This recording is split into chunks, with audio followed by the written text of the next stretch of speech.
ભરૂચ જિલ્લા પોલીસ દ્વારા વ્યાજખોરો વિરુદ્ધ ઝુંબેશ તેમજ જનજાગૃતિ સેમિનાર।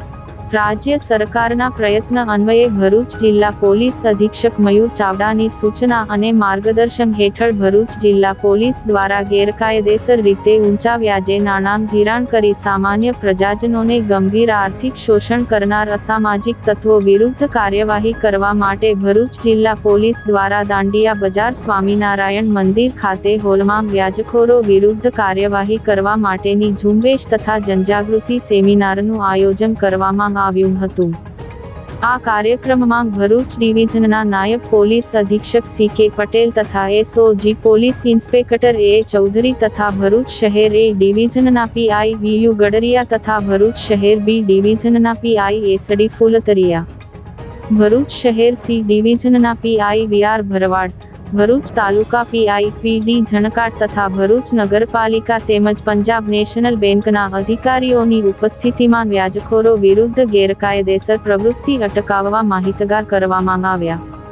વ્યાજખોરોથી કોઈ પણ પ્રકારની હેરાનગતિ હોય તો પોલીસ સ્ટેશનનો સંપર્ક કરવા સમજ કરેલ તેમજ હાજર લોકો પૈકી વ્યાજખોરો બાબતે કોઈ રજૂઆત હોય તો સ્થળ ઉપર તેની અરજી લઈ કાયદેસર કાર્યવાહી કરવા નોંધ રાખી તેમજ ઝુંબેશને વધુ સફળ બનાવવા જરૂરતમંદ લોકો જેવા કે નાના ધંધાર્થી, ફેરિયા, રિક્ષા ચાલક, શાકભાજી વેચનાર લોકોને ધંધા રોજગાર માટે નાણાં જરૂરિયાત પૂરી કરવા બેંકો દ્વારા સસ્તા ધિરાણ આપવા તથા તેનું માર્ગદર્શન આપવા આવ્યું હતું।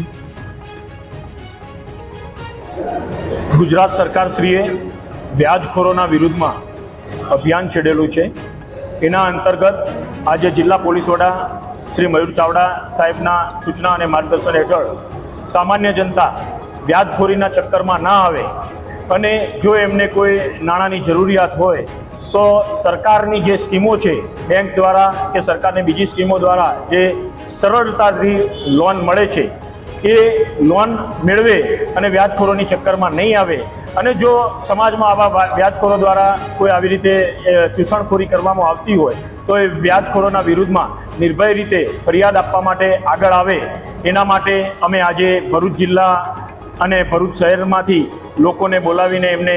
જાગૃત કરેલા અને લોકોને અપીલ પણ એવી કરવામાં આવેલી છે કે વ્યાજખોરોની ચુંગાલમાં ખોટી રીતે ફસાય નહીં અને જો એમને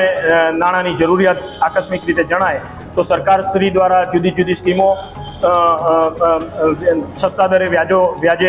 સસ્તા વ્યાજે લોનો મળે એના માટે બેંક દ્વારા અને સરકારની જુદી જુદી એજન્સીઓ દ્વારા લોન આપવામાં આવે છે। એની અમે આજે માહિતી આપેલી અને વ્યાજખોરીના ચુંગાલમાં નહીં ફસાય આમ જનતા એના માટે અપીલ કરેલી છે।